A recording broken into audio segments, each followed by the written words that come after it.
Welcome to our immigration briefing program. Today, we dive into the latest political maneuvers and their potential impacts on immigration and border policies. First up, Nigel Farage is making waves in Wales as he launches the Reform UK Manifesto, criticizing both Labour and the Conservatives while proposing bold reforms to the healthcare system and immigration policies. Farage aims to position his party as the new opposition in waiting with a focus on local issues overlooked by the London establishment. Next, the Labour Party is considering a controversial move to process asylum claims for Rwandan migrants within weeks of taking power. This initiative aims to end the costly use of hotels for migrants, potentially saving billions and closing all asylum hotels within a year. Lastly, former President Donald Trump stirred up a storm at a Detroit rally, questioning the benefits of U.S. aid to Ukraine and challenging President Joe Biden to a cognitive test. Trump's remarks are part of his ongoing critique of Biden's policies and mental fitness, energizing his base while stirring political debate. Please stay tuned for detailed coverage. Telegraph. Nigel Farage, leader of Reform UK, is set to launch his party's manifesto in Wales, criticizing the Labour-led Welsh government for its handling of the NHS, schools, and COVID restrictions. Farage argues that Wales exemplifies the failures of Labour governance and highlights the ineffectiveness of the Conservative opposition. Reform UK's manifesto, described as a contract with voters, includes proposals like freezing non-essential immigration, tax cuts, and healthcare system reforms. Farage claims that since devolution, the Welsh people have been neglected by both the London political establishment and their own leaders, positioning Reform UK as the true opposition. Telegraph. Labour is considering using discretionary powers within Rishi Sunak's Stop the Boats laws to process asylum claims for up to 90,000 migrants earmarked for Rwanda flights. This move aims to end the use of hotels for migrant accommodation within a year, potentially saving £2 billion annually. Labour plans to fast-track migrants with low chances of asylum to expedite their return to home countries. The strategy involves prioritizing the processing of asylum claims to avoid delays and create a new unit for enforcement and returns. This approach is expected to face criticism from the Tories, who may accuse Labour of introducing an amnesty for the migrants. The Independent. At a Detroit rally, former President Donald Trump criticized U.S. support for Ukraine and questioned President Joe Biden's cognitive abilities. Trump labeled Ukrainian President Volodymyr Zelensky as the greatest salesman of all time and expressed dissatisfaction with the $50 billion aid package for Ukraine.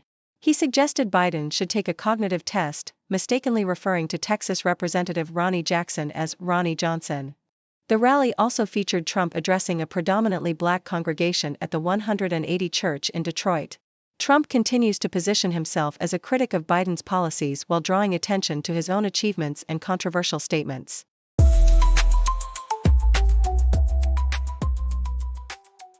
Yahoo US, assessing Trump's and Biden's claims about immigration and border security. In the politically charged atmosphere of Washington, immigration and border security have climbed to the top of voters' concerns, driven by a surge in migrant apprehensions at the southern border. Former President Donald Trump and President Joe Biden have both made bold claims regarding their respective border policies, but many of these assertions are either exaggerated or outright false. Trump has frequently boasted about building an extensive border wall and achieving unprecedented border security, yet his administration completed only 458 miles of barriers, mostly reinforcing existing structures. Despite claims of constructing 1,000 miles of new wall, much of the work was incomplete when Biden took office. On the other hand, Biden, who initially aimed to dismantle Trump's hardline immigration policies, has had to adopt more restrictive measures in response to rising migration. Both leaders have also misrepresented the numbers and nature of migrants entering the country, with Trump making hyperbolic estimates of illegal crossings and falsely characterizing migrants as criminals exploiting U.S. benefits. Biden's administration has faced its own criticism for overstating the impact of its border security proposals, revealing the complex and often contentious nature of immigration policy in America. Yahoo US, the resistance to a new Trump administration has already started. As the possibility of a second Trump administration looms, a broad coalition of Democratic officials, progressive activists, and ex-Republicans is mobilizing to resist what they fear could be an authoritarian shift in American governance.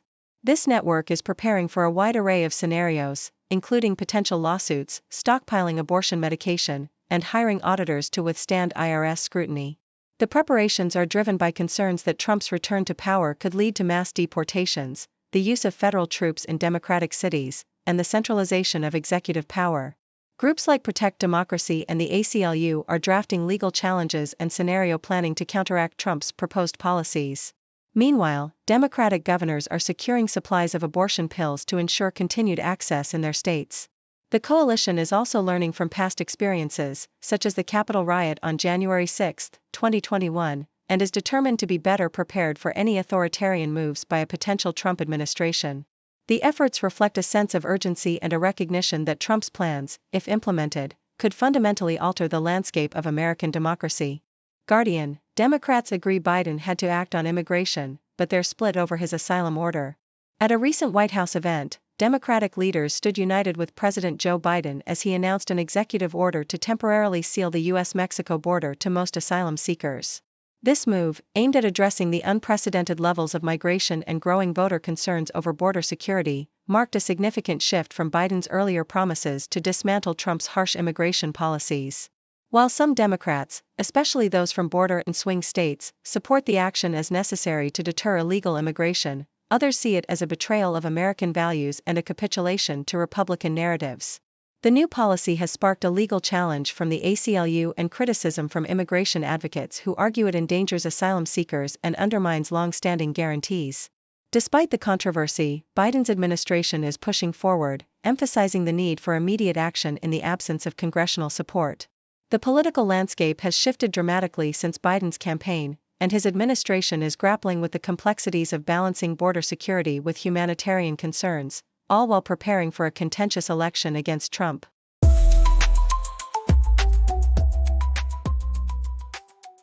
CBC: In Canada, a new set of conscription laws in Ukraine has stirred deep emotions among the Ukrainian diaspora.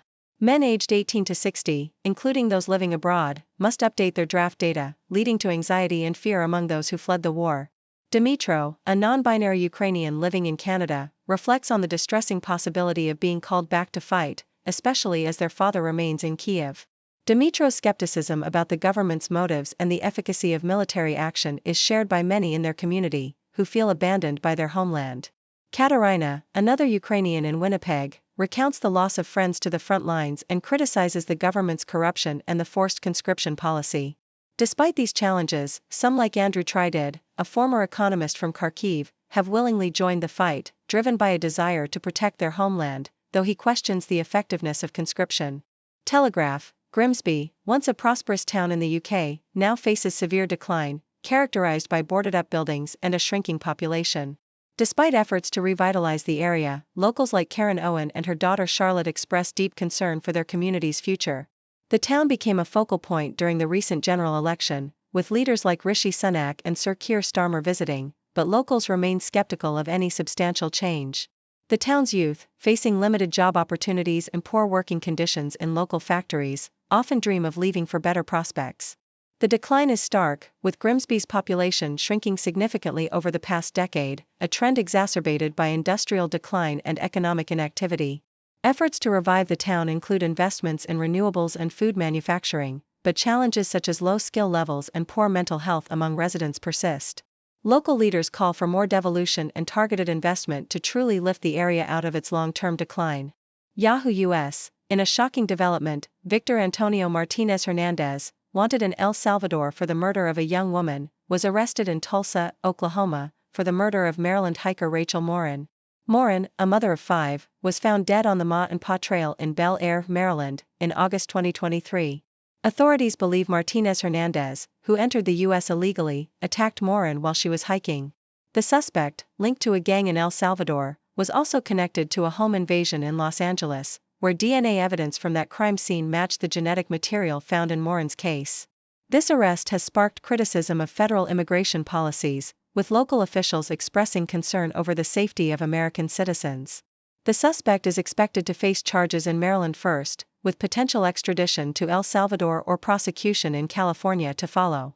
Morin's family, grateful for the breakthrough, expressed hope for justice after a challenging investigation.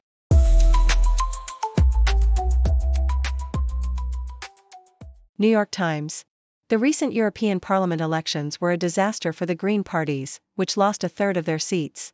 This setback is a stark contrast to the European Union's recent ambitious climate policies, such as high emissions reduction targets and plans to phase out combustion engines.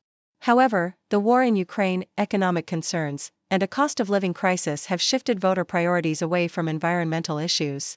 Bas Eickhout, a prominent Green politician, noted that the financial strain has made people question the affordability of climate action. Centrist parties have also diluted the Greens' influence by adopting parts of their agenda, making the Greens appear narrowly focused and out of touch with current voter concerns. South China Morning Post. Australia's luxury home market is facing challenges due to tighter immigration policies.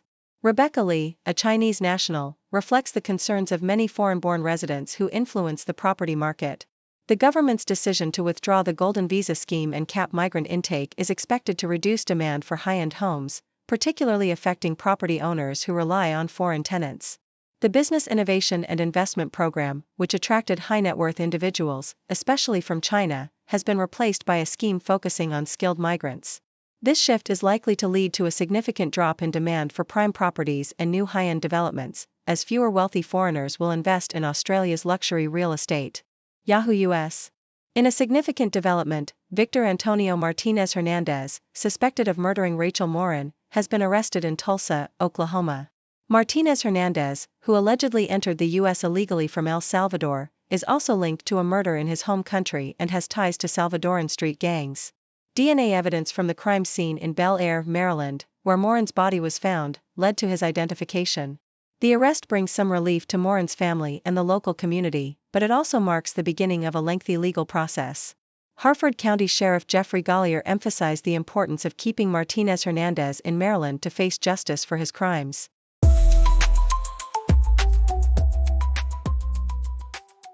Telegraph. Former Cabinet Minister Robert Jenrick has expressed his deep frustration with the Conservative Party's current state, resonating with traditional Tory voters who are defecting to Reform UK. Jenrick, who resigned over disagreements with the government's immigration policy, criticizes the high tax burden, a lenient criminal justice system, and inefficient public services as primary reasons for the Conservative exodus. He warns that the rise of Reform UK could lead to a Labour elective dictatorship, effectively ending Conservatism as a significant force in Parliament. Jenrick's article does not mention Rishi Sunak by name but emphasizes the need for the Conservative Party to rediscover its roots and offer a truly conservative alternative to prevent a Labour landslide, which he believes would result in unrestrained tax hikes and a soft stance on illegal immigration. Telegraph.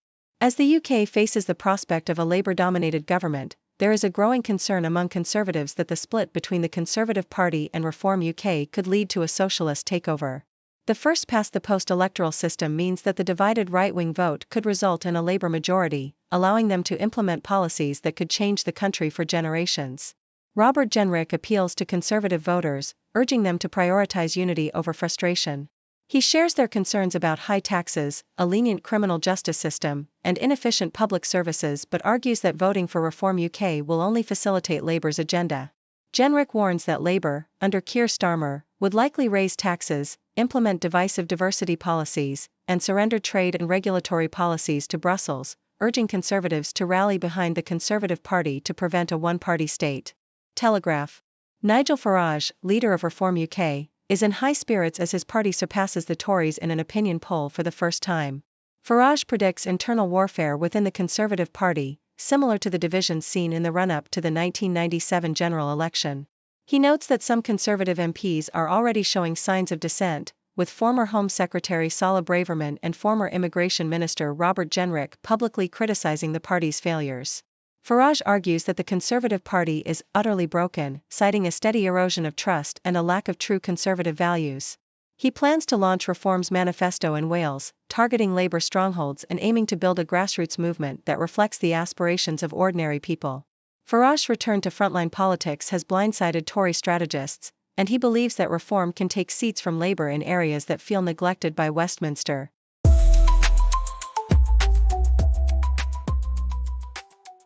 Thank you for tuning in.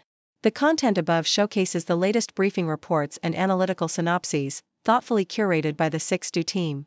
These insights stem from a wide array of reputable media outlets, think tanks, government sources, and specialized experts worldwide. We encourage you to explore these sources for a comprehensive perspective. Keep in mind that while the content may not always align with the official standpoint of 6Do Brief, it's not meant to be taken as absolute directives for decision-making.